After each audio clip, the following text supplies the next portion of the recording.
Salah dari agama, different point of view, persepsi dari pimpinan negara ada sedikit sulit mau ke sana. Ada orang ada motivasi sendiri, enggak ada pikiran ke sana. So memang ada intervensi dari luar seperti kita enggak bersatu untuk bikin konflik dari different religion, so nggak ada harmonis. Yang betul dalam syariah Islam ada harmonis untuk semua agama, nggak ada masalah di situ. So di Amerika sendiri kita lihat aktivitas negara itu, it's not good for Asia, it's not good for family value, it's not good for Islamic value. Dia mau seperti untuk Islam mau diimplementasi program liberal Islam. Ya. Liberal. Ya, solat 5 waktu sehari boleh juga, it's okay. Nggak mau solat. Puasa bulan Ramadan, it's okay. Juga terserah mau puasa atau enggak. Ini bukan Islam. But ada ideologi seperti ini dilempar ke dalam agama Islam, dan juga ke agama lain juga ada mirip-mirip seperti itu untuk bikin orang bingung and untuk merusak fondasi agama dia sama di family value. Asia family value masih cukup kuat. Masih cukup kuat pada waktu itu. Ya, masih untuk sementara masih. Baik, terima kasih Jari. Baik, kalau kita lihat selain menguasai dunia melalui peperangan, penaklukan wilayah dan sebagainya, apakah superpower ini juga merancang melalui secara bijak untuk mencipta bencana dunia, untuk mewujudkan krisis uranium, untuk mewujudkan krisis kemanusiaan, krisis kesihatan dan sebagainya. Apakah ini sedang berlaku? Dan apakah sebuah kejadian tsunami misalnya boleh dirancang dan dilakukan oleh manusia? Kembali lagi ke Amerika. Amerika sudah punya teknologi sudah lama. Dia bisa berubahin jet stream. Gampang bikin tsunami. Rekaman dari Indonesia sama yang dulu ada Asian tsunami. Rekaman dari Indonesia sama India itu 6,4 skala Richter. Gempa bukan di atas 9 skala Richter. Dari data saintifik, 9 skala Richter, 1000 km diameter, habis. If lihat dari televisi Indonesia seperti Metro TV, dulu ada amateur video tsunami masuk Aceh. But di depan tsunami, biasa-biasa aja, tidak ada gedung jatuh, nggak ada kaca pecah, nggak ada tembok jatuh, nggak ada indikasi ada gempa bumi 9 skala Richter. Indonesia protes hari pertama ini, gempa ini ledakan bom di bawah tanah, bukan gempa. Hari besok Indonesia diam, India protes, ini ledakan bom di bawah tanah, jadi berita dari India sendiri. Kenapa?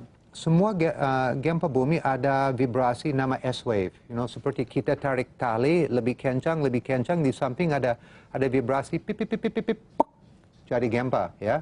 Yang jadi di Aceh bukan seperti itu, ada P-wave, ada like that, ya. And bukan 9 skala Richter. And dari media internasional dia kasih pusat gempa di Aceh Utara. But itu jauh ke selatan dari situ, di pusat. So, ini 6,4 skala Richter, ini jauh dari Aceh. Kenapa di utara bisa mulai tsunami besar dari sana langsung ke Aceh? Ini harus mulai dari sini, dari ke selatan, bukan dari utara. Terus ada physicist, physicist dari Prancis, dari jalur saintifik dibuktikan ini tsunami ini bukan dari gempa bumi, itu ledakan bom di bawah laut. And boleh lanjut sedikit lagi, yang jadi di Jepang bulan Maret tahun lalu. satu kota rekam 6,1 skala Richter. Semua kota lain di Pulau Jepang rekaman di bawah 6 skala Richter. Bukan 9 skala Richter dari media barat, dari Amerika. Terus suasana waktu tsunami datang biasa-biasa aja. Kenapa ada media helikopter di tempat tsunami dari air laut, di tempat dia jatuh dari air laut, ada media helikopter lagi shooting live. Terus tsunami sampai ke sana, ada helikopter satu lagi shooting live. Mana ada media naikin 2 helikopter untuk 6 skala Richter gempa? Nggak mungkin. Itu bayar ongkos helikopter juga mahal. Lihat di video masih ada di YouTube, orang mau lihat. Pas tsunami ini masuk Jepang, nggak ada kaca pecah, nggak ada tembok jatuh, nggak ada jalan rusak. Nggak ada indikator sama sekali ada 9 skala Richter. So, saya sendiri sangat suspicious. Ini ada perlu diinvestigasi.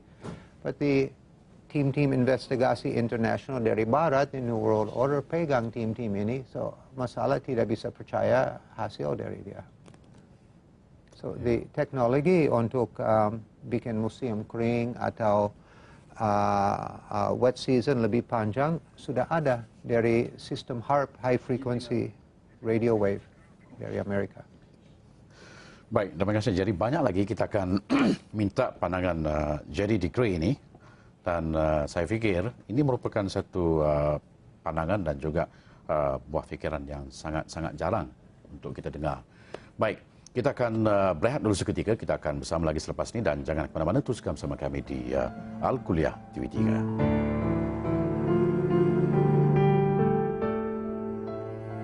Ya Rasulullah, Ya Habib. Alhamdulillah, saudara, selamat kita bersama kembali dalam rancangan Al-Kuliah, dan kita masih lagi bersama dengan Jerry DeGray, dan kita bercakap tentang topik dinamakan sebagai penipu dunia. Dan siapakah sebenarnya penipu dunia? Ada 3 pemain utama yang mencorakkan dunia pada hari ini, yang menjadikan dunia dalam keadaan huru-hara dan sebagainya. Baik, Jerry DeGray tadi telah memberikan teorinya bagaimana kejadian tsunami merupakan sebuah ciptaan manusia, bukan daripada kesan gempa bumi, tetapi merupakan satu perancang letupan yang sangat kuat dari bawah bumi. Pendapat beliau merupakan satu pendapat yang saya fikir sangat berani, dan tentu dia juga mempunyai pandangan yang tersendiri, keyakinan yang tersendiri bagaimana dia yakin kepada hujah yang diperkatakan. Baik, kita tinggalkan dulu hujah tadi. Kita nak pergi kepada maksud ayat surah Al-Baqarah ayat 120.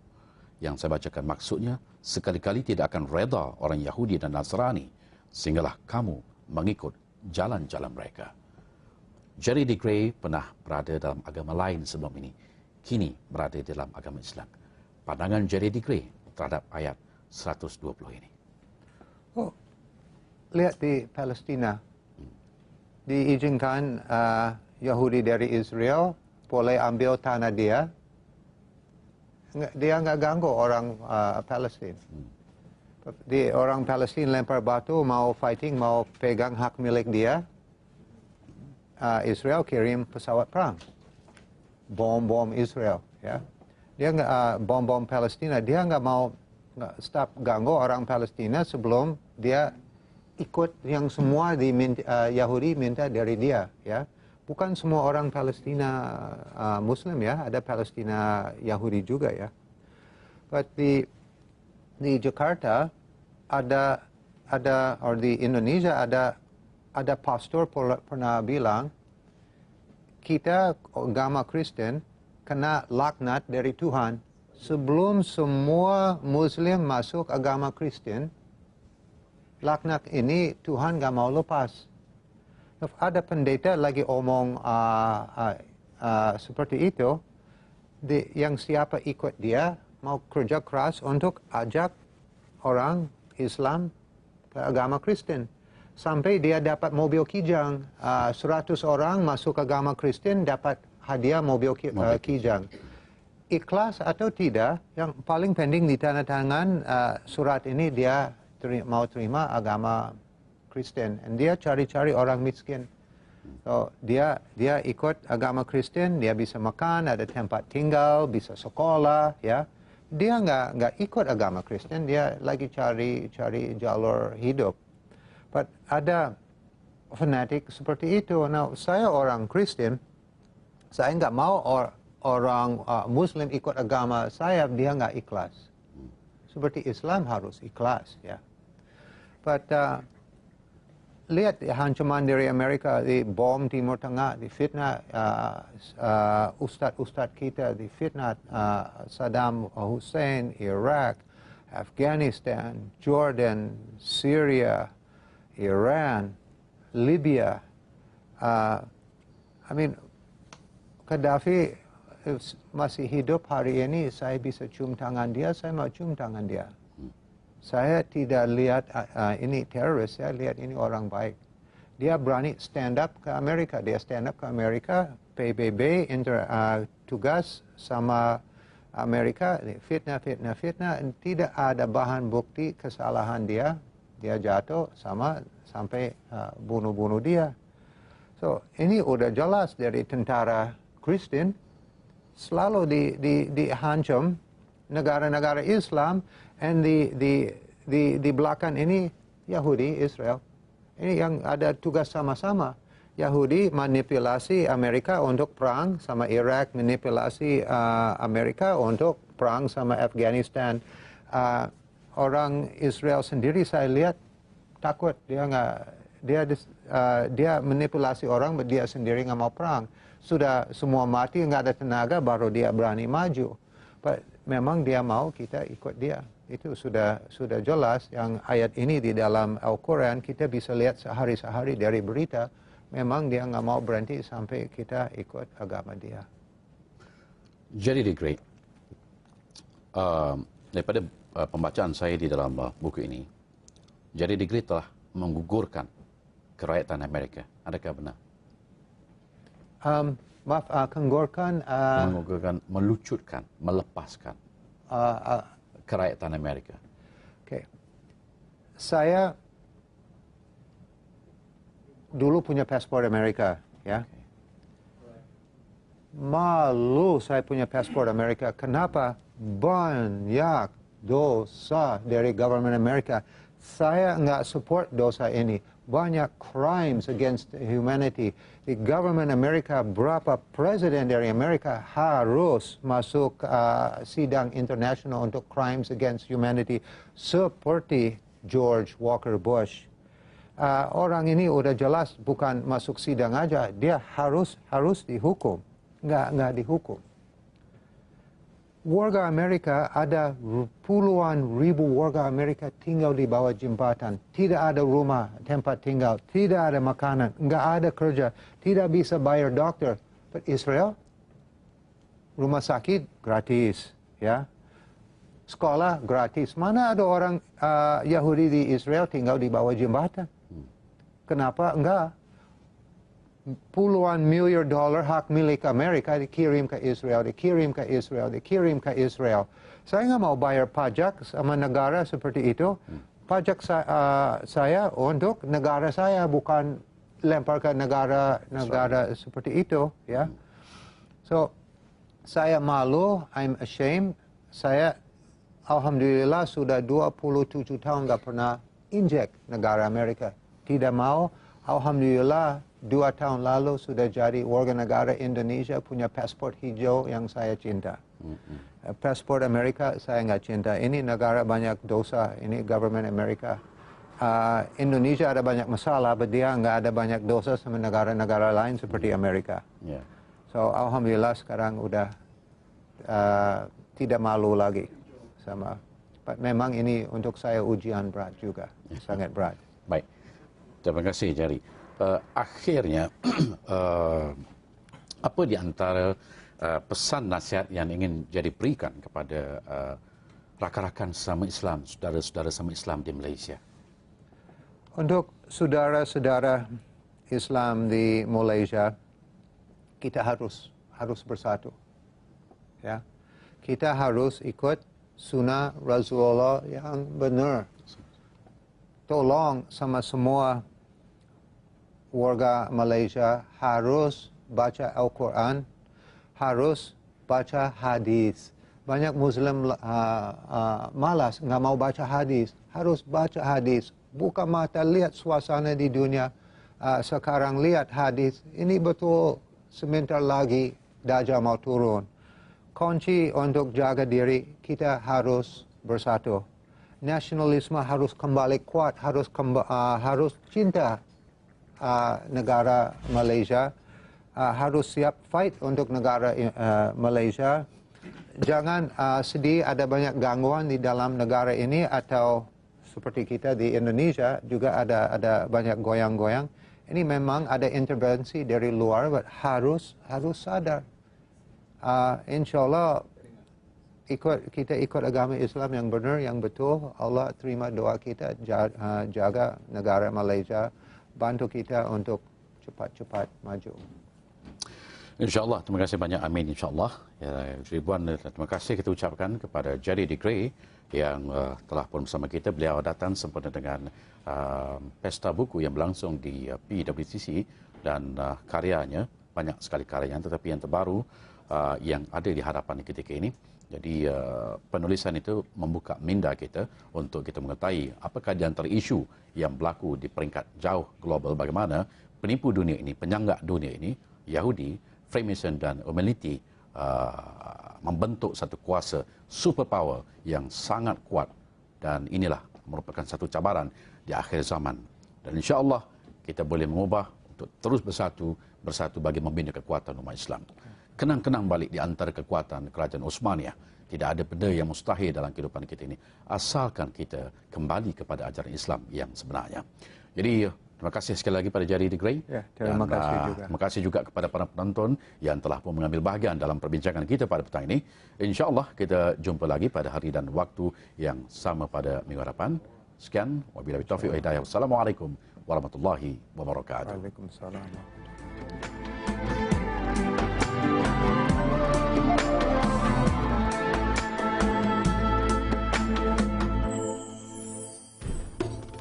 Every day we tell each other that this day will be the last, and tomorrow we all can go home free, and all this will finally end. Palestine, tomorrow will be free. Palestine, tomorrow will be free.